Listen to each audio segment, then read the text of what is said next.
Hello friends, welcome back to my channel. Friends देखिए, आज यहाँ पे हम नर्सिंग से संबंधित विभिन्न क्वेश्चनों को आपके सामने लाए हैं। जो नर्सिंग से संबंधित विभिन्न परीक्षाओं जैसे ANM nursing, GNM nursing, BSc nursing, साथ ही साथ पोस्ट बेसिक बीएससी नर्सिंग और मेडिकल स्टूडेंट के लिए भी बहुत सहायक होने वाले हैं। तो चलिए देखते हैं आज इन प्रश्नों को। तो देखिए, हमारा फर्स्ट प्रश्न ये है, what is the standard atmospheric pressure at sea level in terms of mercury column. तो what is the standard atmospheric pressure at sea level in the terms of mercury column. पहला है 76 centimetre of mercury column, B है 90 centimetre of mercury column, C है 110 centimetre of mercury column और fourth है 128 centimetre of mercury column. तो देखिए, जो हमारा स्टैंडर्ड एटमॉस्फेरिक प्रेशर है at the of sea level पे mercury at measurement of mercury column, तो देखिए 76 सेंटीमीटर ऑफ मरकरी कॉलम होता है। इसमें जो एटमॉस्फेरिक प्रेशर होता है वो मरकरी में नापने पे 76 सेंटीमीटर का एबव बैठता है। 76 सेंटीमीटर ऑफ मरकरी कॉलम, ये ऑप्शन जो है बिल्कुल सही हो जाता है। ए 76 सेंटीमीटर ऑफ मरकरी कॉलम। ठीक है फ्रेंड, बढ़ते हैं हमने नेक्स्ट क्वेश्चन की ओर। साथ ही साथ ये थोड़ा बहुत वेरी भी होता रहता है, जैसे 74 या 76, थोड़ा आगे पीछे 76 से होता रहता है एट एटमॉस्फेरिक प्रेशर। ठीक है, बढ़ते हैं नेक्स्ट क्वेश्चन की ओर। देखिए, ऑसिफिकेशन ऑफ बोन्स में occur in which stage of group completely. तो ऑसिफिकेशन ऑफ बोन्स में occur in which stage of group completely. तो देखिए, ऑसिफिकेशन ऑफ बोन्स जो है वो कंप्लीट होता है किस एज में। तो ऑसिफिकेशन ऑफ बोन्स कहते हैं बोन्स का जुड़ना। तो ये लगभग पूर्ण रूप से लगभग हो पाता है at the age of 20 to 25 years as a adulthood में।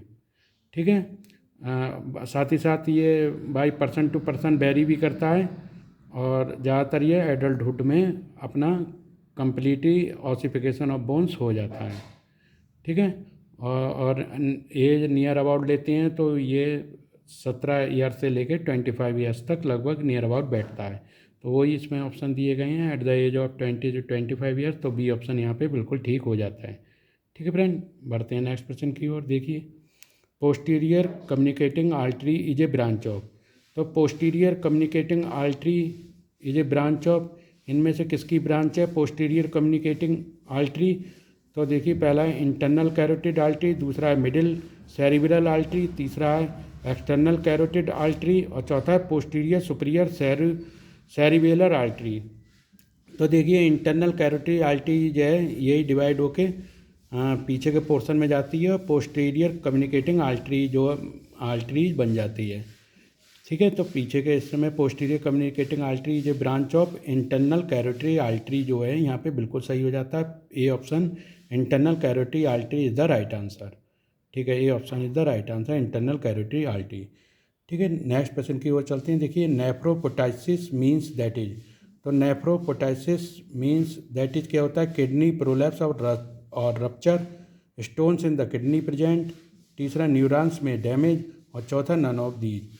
तो देखिए, नेफ्रोपोटाइसिस मीन्स क्या होता है, किडनी प्रोलैप्स ऑफ रप्चर है। इस एज में किडनी जो है वो प्रोलैप्स कर जाती है या फिर रप्चर कर जाती है एट द एब्डोमिनल कैविटी।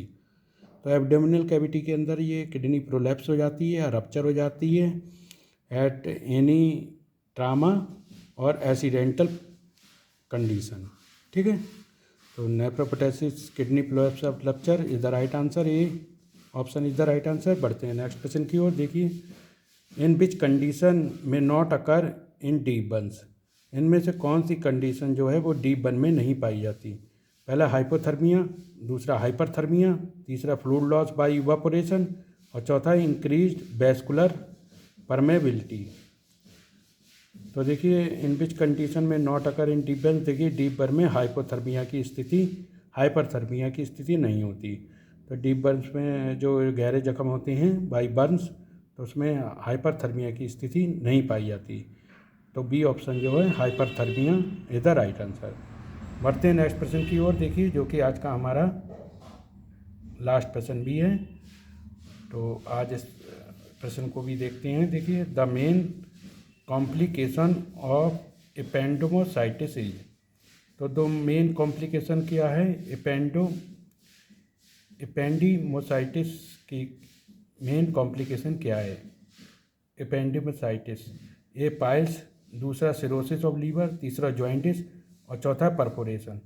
तो देखिए इसमें ज़्यादातर परफोरेशन की स्थिति पाई जाती है। एपेंडिमोसाइटिस में छोटे छोटे छिद्र हो जाती हैं, तो ये कंडीशन जो है एपेंडिमोसाइटिस की होती है। इसमें परफोरेशन हो जाता है इंटेस्टाइन के अंदर, तो एपेंडिमोसाइटिस में परफोरेशन की स्थिति हो जाती है। तो ये मेन कॉम्प्लिकेशन इसमें पाई जाती है। ठीक है फ्रेंड, तो आप लोग हमारे चैनल को ज़्यादा से ज़्यादा लाइक करें, सब्सक्राइब करें और नोटिफिकेशन का बटन भी आप ऑन कर लें, जिससे नेक्स्ट वीडियो का नोटिफिकेशन आपको मिल जाए।